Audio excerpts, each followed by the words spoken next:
आईला तेव्हाचे फोन नव्हते. आई जवळ निरोप पाठवते. काय म्हणते ती? शेतामध्ये असतं, कापूस येत असतं. आईची आठवण झाल्या नेत्रातून अश्रू गळत असतात. त्यावेळेस ते वायूला म्हणतो, वाऱ्याला घाल घाल पिंगा वाऱ्या माझ्या परसात, माहेरी जा सुखासाठी कर बरसात. सुखी आहे पोर सांग आईच्या कानात, परी आई भाऊ साठी मन खंतावत. विसरली काग भात व्यात वर्ष झालं, फिरून फिरून सयई जीव वेडा होतो. चंद्र कलेतात शेवा ओला चिंब होतो. कारळ्या कपेलीची नंदा खोड कर पार, हुंग हुंगुनिया करी कसी ग बेदार. परी जात पारी जात कादा सळा पडे, कधी फुल येचायला येशील गगने. ही कविता होती ज्यावेळेस मी 5व्या वर्गामध्ये शिकत होतो लहानपणी. त्यावेळेस ही कविता आईची वाऱ्याला निरोप पाठवते. तशी तळमळ होती तिच्या मनामध्ये. वाऱ्या जा घाल घाल पिंगा वाऱ्या माझ्या परसात, आणि माहेरी जा सुखासाठी सांग कर बरसात. माहेरामध्ये जा आणि सांग माझ्या आईला का तुझी पोर सुखी आहे, काही काळजी करू नको.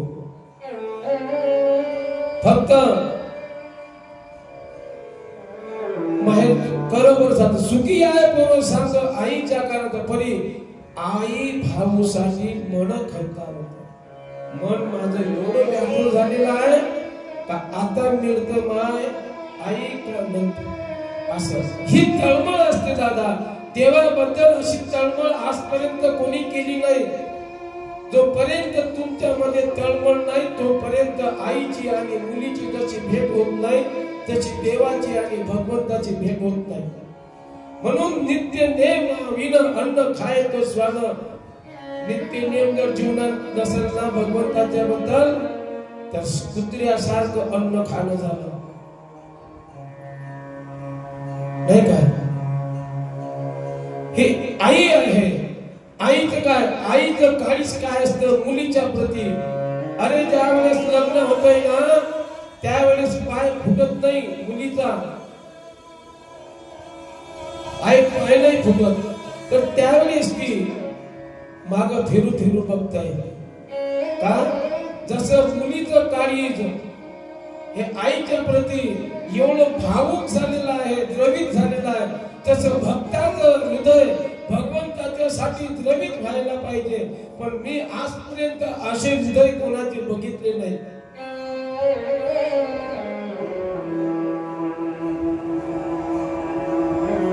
आपल्या आराध्य जर आपल्या जर समोर डोळ्यासमोर दिसलं तर अश्रूचा थेंब डोळ्यातून पडला पाहिजे. भगवंताबद्दलचे काही जर समजा आपल्या जर काहीतरी चालू असेल, माझा भगवंत असा आहे, माझा भगवंत तसा आहे, डोळ्याने धारा लागल्या पाहिजेत. त्याला म्हणतात कळवळा. असं भगवंताला आपण केलं पाहिजे का तू माझा, मी भक्त तू देव, नाही का. असं भगवंताबद्दलचं नातं. देवा तुझा माझा काय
का असा नाही का वियोग का होतोय माझा?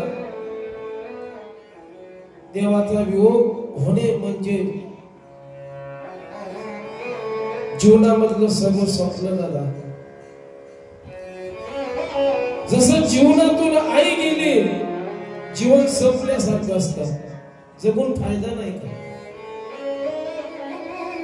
ज्याच्या जीवनातली आई गेली त्याचं जीवन संपलं, आणि ज्याच्या जीवनातला देव गेला त्याचं जीवन संपलं. कारण आई हे एक वात्सल्य आहे. आई अशी चीज आहे, अशी शिदुरी आहे, ती सरतही नाही ना उरतही नाही. आई ही एक अशी या जगातली व्यक्ती आहे. थोडं तरी मुलाला लागलं असेल ना, बाळा लागलं का रे, कसही मुलगा असेल ना, पेनार असेल ना, पेत असेल, कोण पाजली असेल, एवढा कळवळा त्या मुलाच्या प्रती त्या आईच्या, तिला आई माझी मायेचा सागर दिला तिने जीवनाला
आई काय आहे?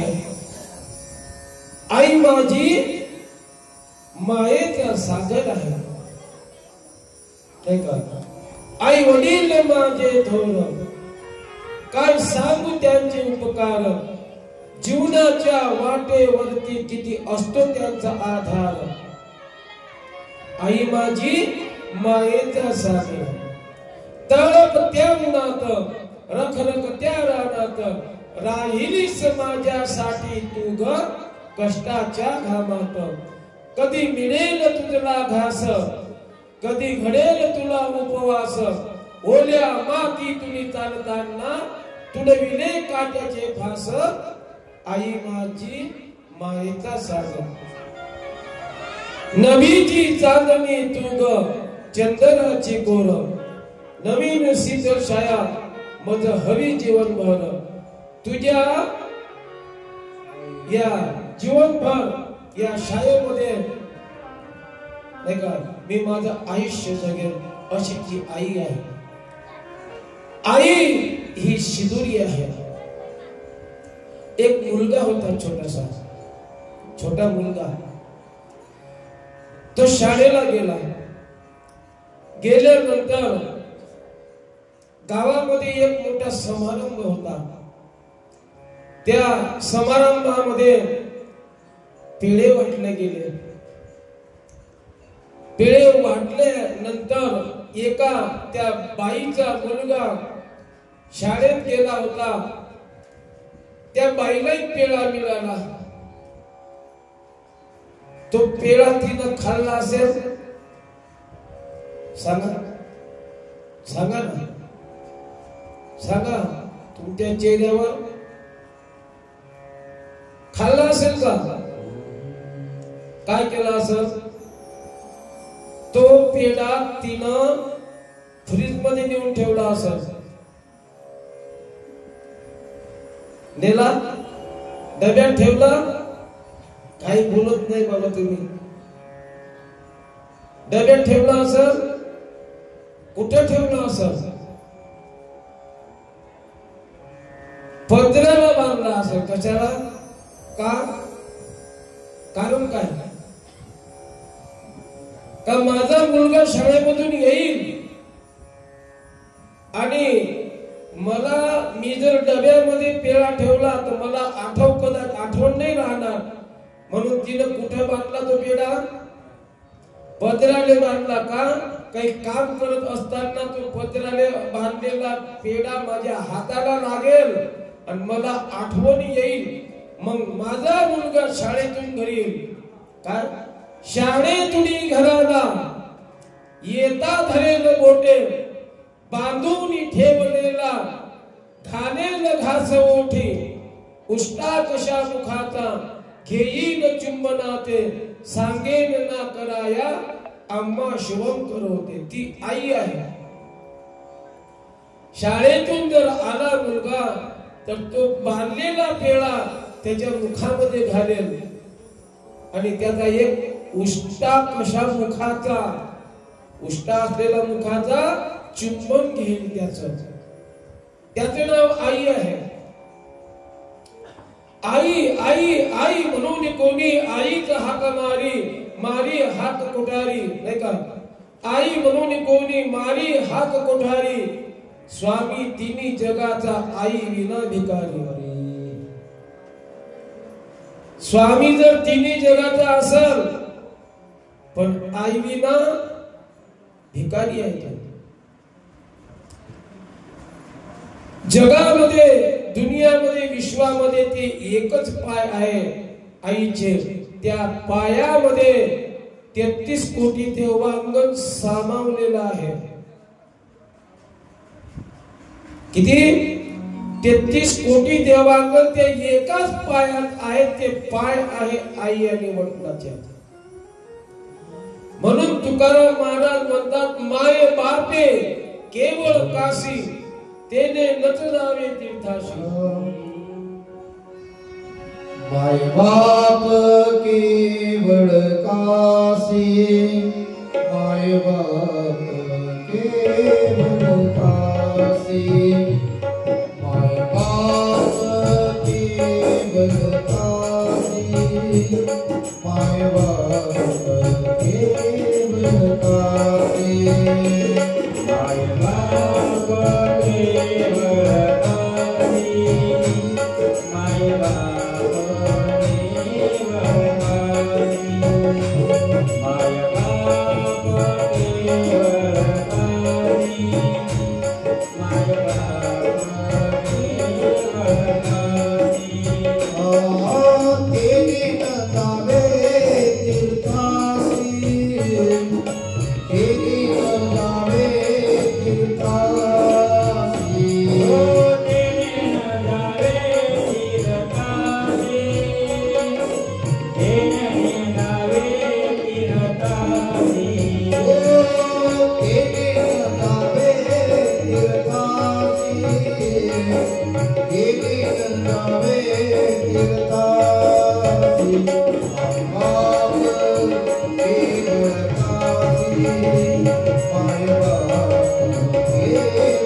आईची सेवा केली तर युगे 28 विठेवरी उभा, वामंगी रखमाई दिशे दिव्य शोभा.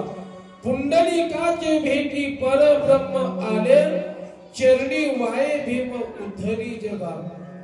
युगे 28 वर्षापर्यंत भगवंताला उभा करून ठेवणारा असा एकमेव भक्त आहे तो म्हणजे पुंडलिक. कशानं? आईच्या सेवेवरून, आईच्या आणि वडिलांच्या सेवेवर एवढा पावर आहे, सेवेमध्ये एवढा पावर आहे का भगवंताला युग 28 युगापर्यंत उभं करून ठेवलं. त्याला बस म्हणणारा अजून पैदा नाही झाला, बस म्हणणारा जन्माने नाही आला. ही त्या सेवेमध्ये पावर आहे, त्या सेवेमध्ये पावर आहे. आई वडिलांची सेवा केली, दुनियातलं एकही तीर्थ जर पुजलं नसेल तर काही कामाचं नाही. ते तुम्हाला देव प्राप्त झाल्याशिवाय राहत नाही. पण तुम्ही आई वडिलांची सेवा सोडून 33 कोटी देवांना पूजलं असेल नाही का, तर तरी तुम्हाला देव शून्य आहे. म्हणून सर्व काही मिळेल दादा जीवनामध्ये, पैसा अळका सब सब सब मिळणार, परंतु आई नहीं मिलना, माय नहीं मिलना. का? कौन सी है चीज जो यहाँ नहीं मिलती? कौन सी चीज है? कौन सी है चीज जो यहाँ नहीं मिलती? सब कुछ मिल जाता है लेकिन माँ नहीं मिलती, माँ नहीं मिलती. सर्व भेटून जाईल दादा तुम्हाला. जीवनातली ज्याची माया गेली, जीवन संपलं म्हणून समजावं. आई तुझ्या मूर्ती वाणिया जगात मूर्ती नाही. आई तुझ्या मूर्ती वाणी या जगात मूर्ती नाही. अनमोल जन्म दिला काय तुझे विठ्ठल विठणार नाही. अनमोल जन्म दिला काय तुझे विठ्ठल विठणार नाही. आई तुझ्या मूर्ती वाणी या जगात मूर्ती नाही. आई तुझ्या मूर्ती वाणी या जगात मूर्ती नाही. अनमोल जन्म दिला काय तुझे विठ्ठल विठणार नाही.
अनमोल जन्म दिला काय तुझे विठ्ठल विठणार नाही. आई तुझ्या मूर्ती वाणी या जगात मूर्ती नाही. आई तुझ्या मूर्ती वाणी या जगात मूर्ती नाही. अनमोल जन्म दिला काय तुझे विठ्ठल विठणार नाही. अनमोल जन्म दिला काय तुझे विठ्ठल विठणार नाही. अनमोल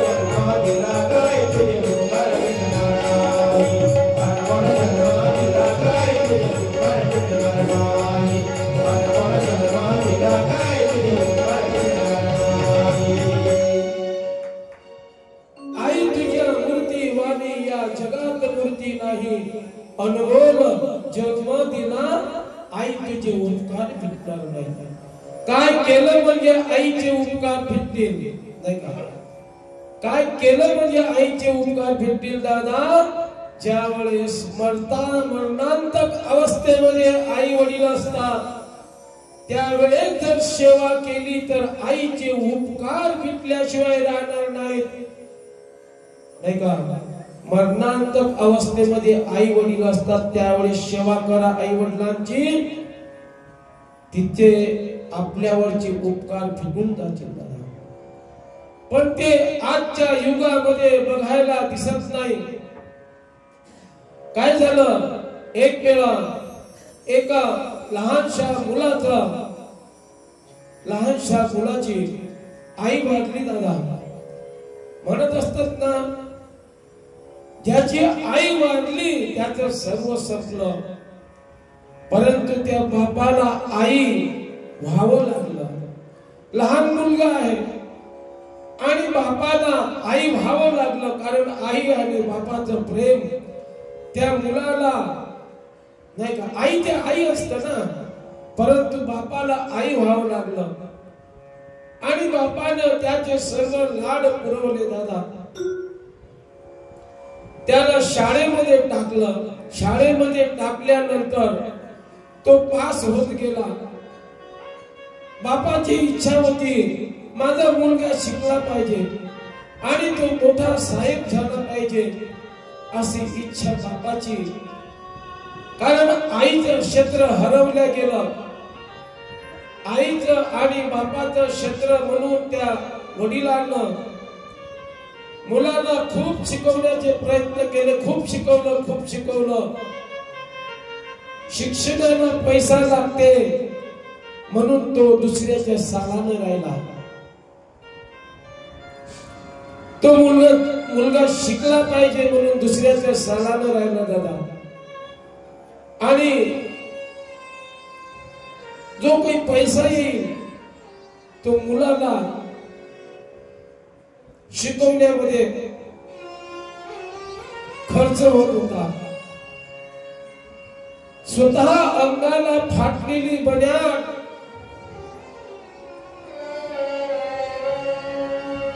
त्याला वाटत होतं, मी जर बन्यान घेतली तर माझ्या मुलाला शिक्षणासाठी पैसे कमी पडतील. बन्यानला गाठ पाडून तो मुलाला शिकवलं दादा. एकच मनामध्ये इच्छा होती, माझा मुलगा साहेब झाला पाहिजे. असं करता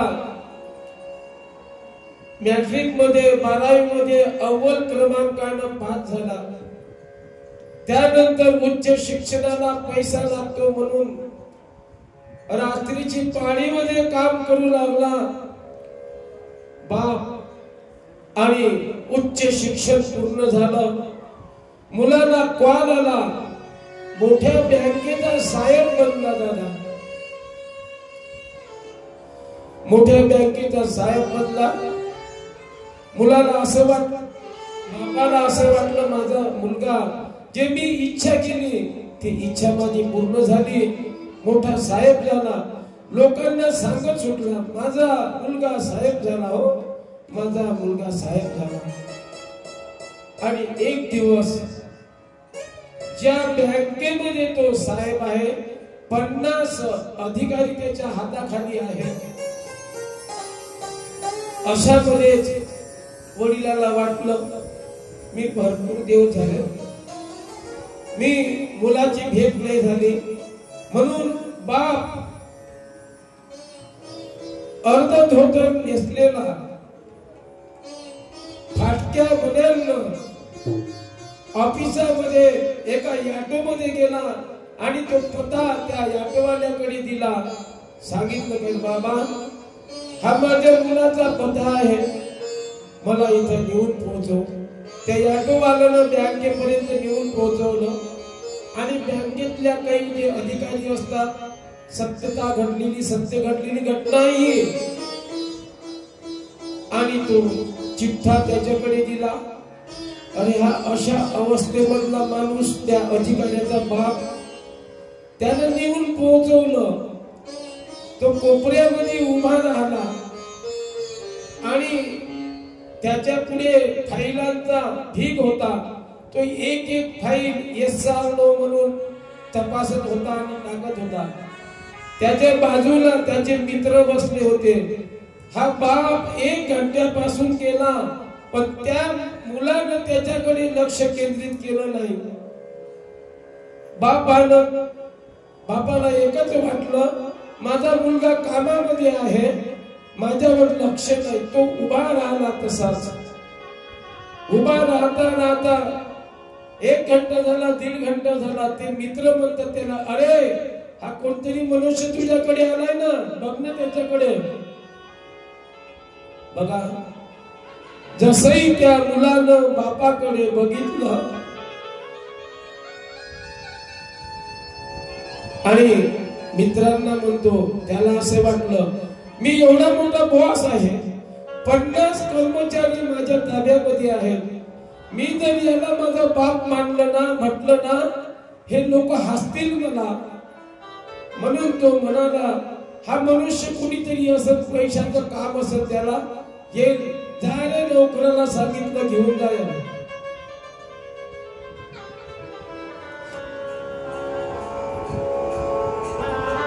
सांगा त्या वडिलाला काय वाटलं असं.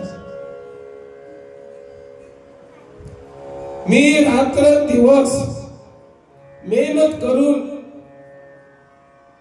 एवढं शिकवून याला साहेब केलं. माझी इच्छा फक्त एक होती, मी गेल्यानंतर तिथं माझ्या मुलानं मला फक्त बाबा म्हणावं, एवढी इच्छा होती माझी.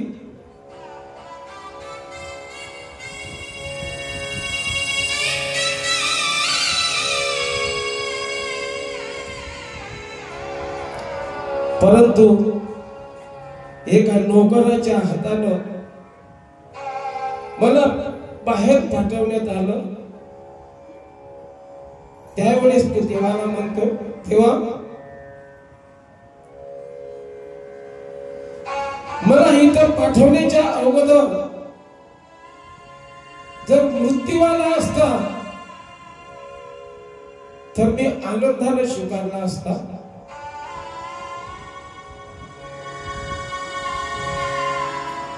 मी केलेल्या प्रयत्नानं माझ्या मुलाला गेल्यानंतर मला माझा बाप म्हणून स्वीकारलं नाही, बाप म्हणून आवाज दिला नाही. मला त्याच वेळेस मरण का आलं नाही असं देवासमोर तो म्हणू लागला. आणि ही परिस्थिती आज जगात बघायला मिळत आहे. औरंगाबादला आई राहत होती, मुलगी पालघरला. मी तुम्हाला सत्य घटना सांगत आहे, ह्या घडलेल्या घटना आहे. आई औरंगाबादला राहत होती, मुलगी पालघरला राहत होती. मुलीला फोन केला का तुझी आई शेवटच्या क्षण शोधत आहे, जा बघून ये. ती म्हणते मला वेळ नाही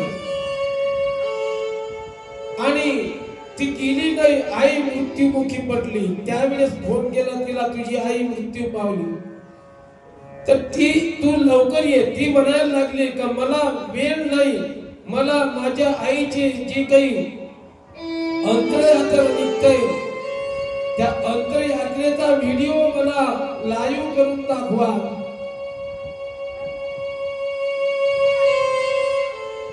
आणि जे अंतयात्रा झाल्यानंतर ज्याला चिता झाल्या पेटवल्यानंतर जे काही अस्थी राहतील त्या अस्थी मला कुरीवरनं पाठवा. काय आहे आई, काय आहे बाप, आईच्या आणि तुम्ही तुमचे या चामड्याचे काढून जर जोडे चपला शिवल्या ना तरी आईचे पाय फिटत नाही. तिला आई म्हटले गेले. मी तुझ्यासाठी जीवन जाळले रे बाळा, तुने नाही पाणी पाजिले. मी तुझ्यासाठी जीवन जाळले रे बाळा, तुने नाही पाणी पाजिले. मी तुझ्यासाठी जीवन जाळले बाळा, तुने नाही पाणी पाजिले.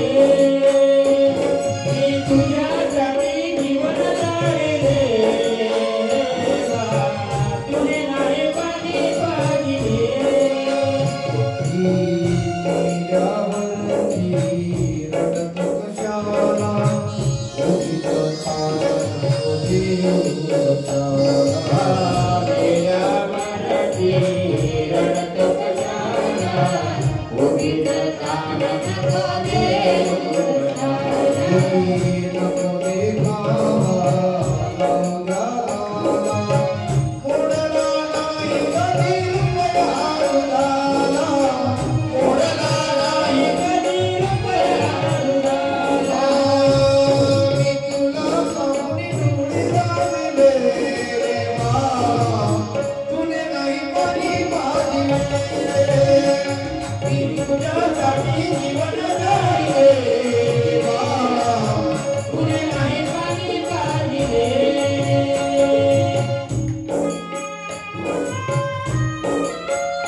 पाजलं. अरे जिवंत भर तुझे लाल पुरवले, जीवन बालपणी तुझे लाल पुरवले आणि आम्ही म्हातार झालो म्हणून आमची ही अवस्था नाही का. आणि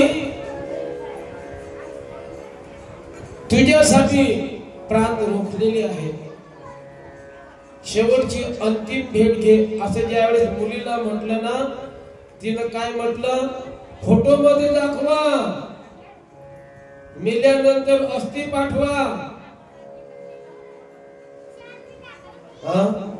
अरे यापेक्षा मुलीच्या प्रेमापेक्षा कुत्री परवडली, कुत्री.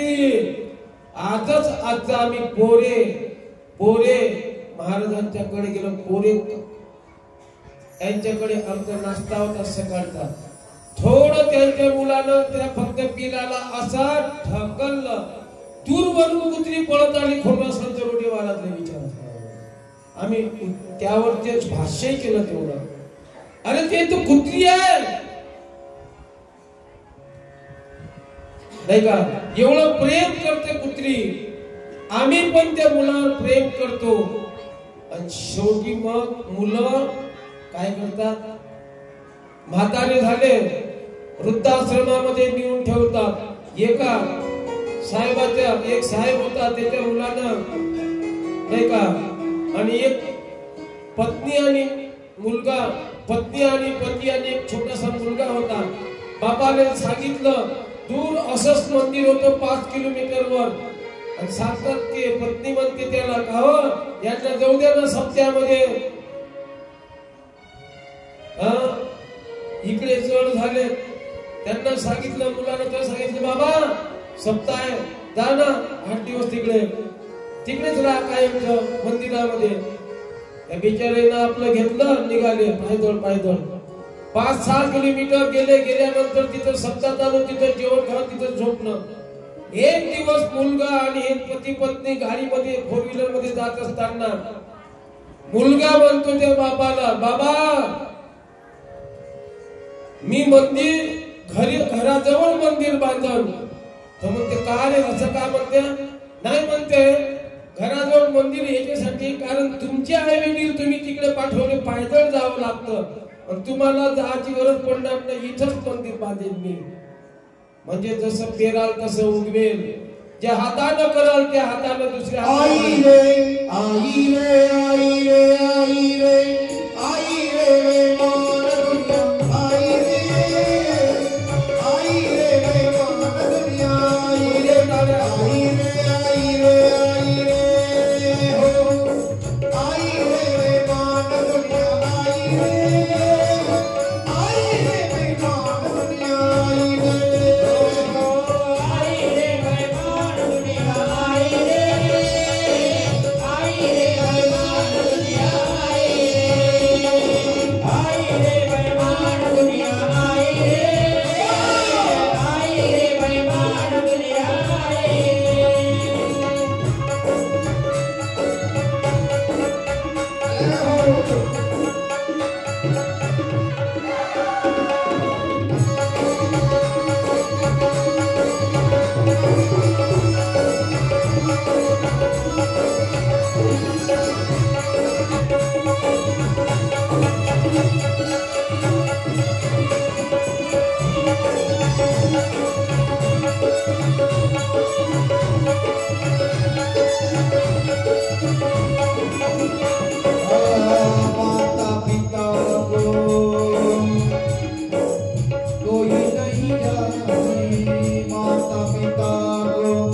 मी थोडा समोर समोर येणार कारण माझं जागा नाही होती भरपूर गच्च बंद आहे थोडं समोर सरका ह्या दोन्ही पण आहेत महाराजही दिसला पाहिजे डोळ्यांना नाही का मागचे लोक बसले पाहिजे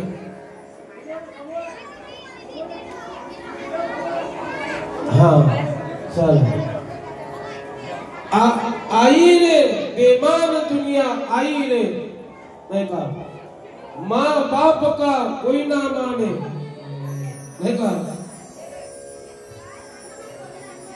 गडबड करू नका गडबड नका करू बस स्थावर शांत शांत राहा बस तर माय आणि बाप काय असतं नाही का आई काय असतं ज्याला आई नाही दादा त्याला जाऊन विचारा आई काय आहे बरोबर ज्याला नाही त्याला जाऊन विचारा ज्याला आहे त्याला त्याची किंमत नाही एक प्रल्हाद नावाचा छोटासा 5 वर्षाचा मुलगा होता दादा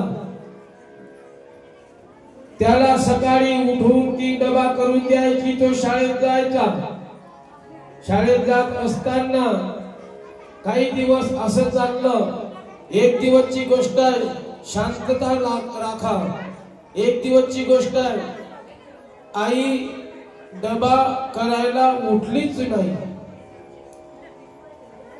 आई शांत रहा आई डबा करण्याकरता उठली नाही तो प्रल्हाद म्हणतो आई आई आई उठणं ग आई तो किंचाळतो परंतु आई उठत नाही का उठत नाही म्हणतो रडायला लागतो रडता रडता बाजूच्या काकूला माहित होत हा रडत काय ती बाजूची काकू येते आणि म्हणतोय अगं काकू ही माझी आई उठत नाही ना का उठत नाही बघ ना का उठत नाही बघ ना तिनं ज्यावेळेस तिला तपासलं बघितलं तर ती मृत्यू पावली होती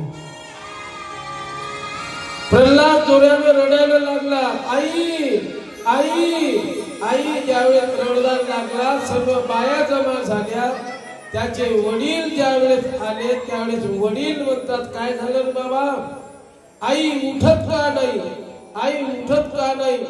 ज्यावेळेस तिला हलवतो तर बाप म्हणतो बाबा बेटा तुझी आई आता कधीही उठणार नाही का ती देवाच्या घरी गेली या बिचाऱ्याला देव काय समजत काय कळणार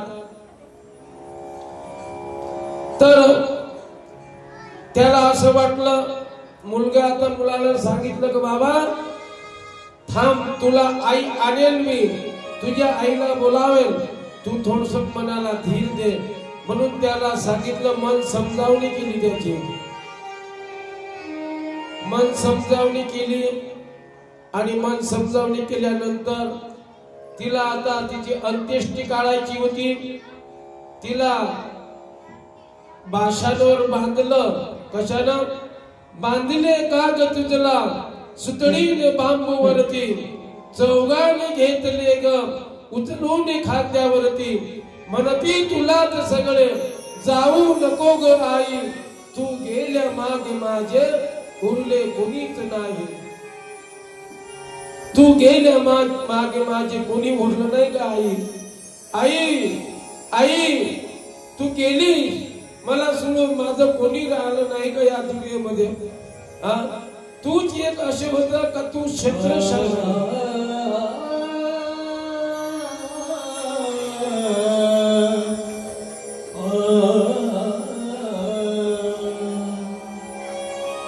त्रिसरणाच्या टप्प्यावरती धन्य तू गमाते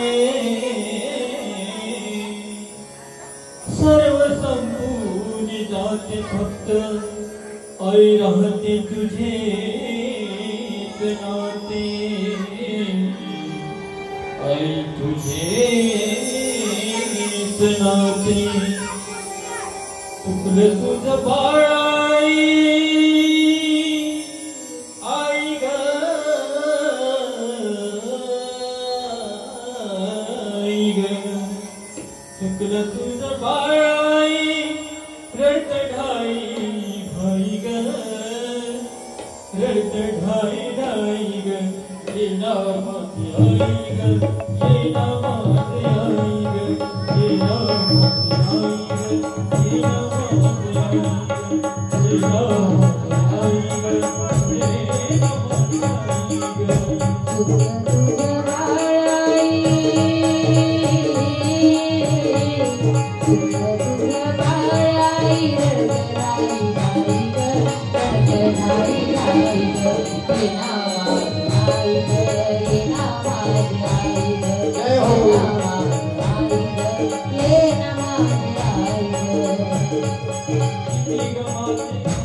आई काय असतं, आई काय आहे, आई गेली तर काय होतं, त्या लहानच्या प्रल्हादला जाऊन विचारा. ज्यावेळी आई गेली, तिरडीवर बांधलं, तिला घेऊन चालले. जात असताना आईला म्हणतो, आई तू गेल्या मागे माझे उरले कोणीच नाही, उरले कोणीच नाही. आईला नेऊन तिचे अंत्येष्ट होतो दादा. अंत्येष्टी झाल्यानंतर 1 दिवस झालं, 2 दिवस झालं, 3 दिवस, असं करता करता 13 दिवस झाले. तिची तिरवी केली दादा. 14व्या दिवशी त्या प्रल्हादाच्या बापानं दुसरं लग्न केलं. पत्नी घरामध्ये आली. आणि सांगितलं, प्रल्हाद हे तुझी आई आहे. हो का बाबा, मला आई आणलं ना तुम्ही, माझी आई तर गेली पण ही माझी आई आहे. तो तिच्यावर प्रेम करू लागला दादा. तो शाळेत जायचा आणि ही डबा करून देण्याच्या, नाही का, डबा करून देत नव्हती. आता याला डबा कोण करून देईल? राहिलेलं रात्रीचं शिड अन्न तो आपल्या डब्यामध्ये भरून शाळेत जात होता. आणि त्याचे मित्र म्हणत होते, प्रल्हाद आज भाजी कशाची आणली रे, दाखव.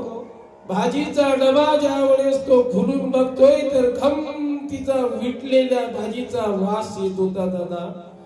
परंतु तो प्रल्हाद तसाच डबा बंद करायचा. असे दिवस मागून दिवस गेले दादा. बाप म्हणतो, एक दिवस प्रल्हाद आले, प्रल्हाद का रे बाळा, तुझी पहिली आई आणि आताची आई यामध्ये काय फरक आहे? तो म्हणतो, बाबा पहिली आई खोटी बोलायची हो, आणि आताची आई खरी बोलते.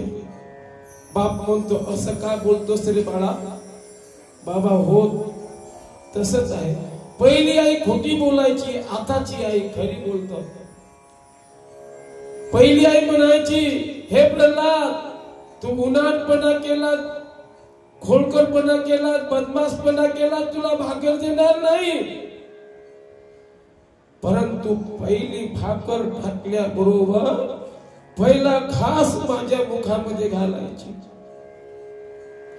आणि आताची आई म्हणतोय, हे प्रल्हाद तुला भाकर देणार नाही बदमाशी केली तर. बाबा 2-2 दिवस उपाशी ठेवते.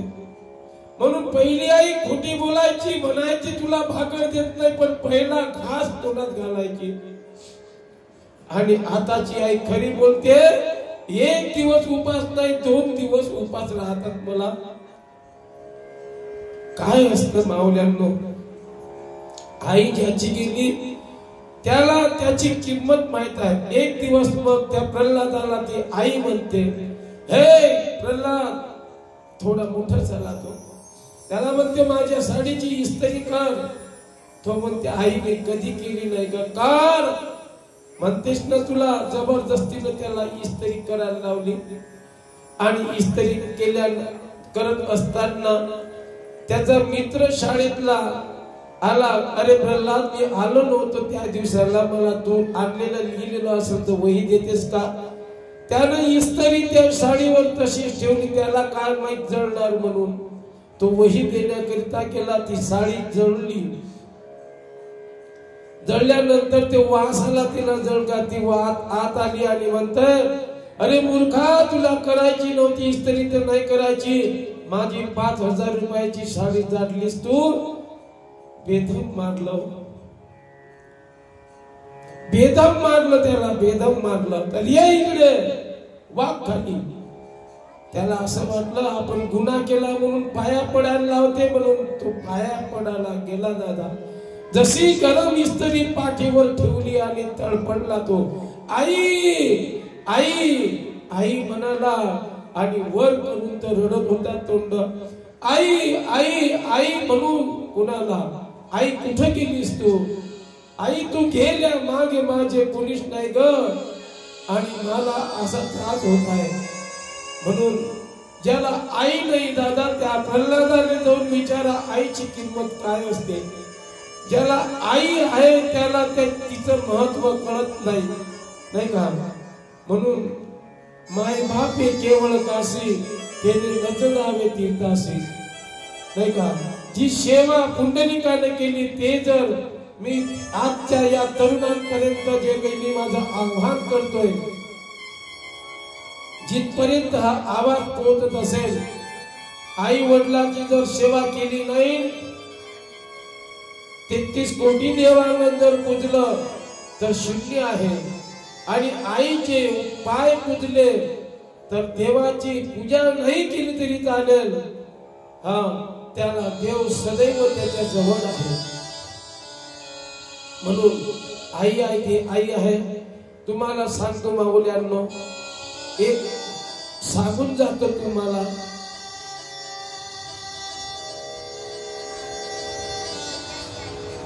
जशी आई आणि वडील मुलाचा आई वडील असतात, तसेच नवीन सूनबाई आली का ती बाबा आणि आई तर म्हणते, आई सासू आणि सासऱ्याला आई आणि बाबा म्हणते इथपर्यंत, परंतु ती माऊली कुठून म्हणते ते नाही माहिती. ते अजूनपर्यंत मला कळलं नाही, ते इथून म्हणते का इथून म्हणते का. आई बाबा म्हणतोय पण कुठून म्हणते पता नाही अजून. कारण आमच्या समाजामध्ये हे चाललेलं आहे.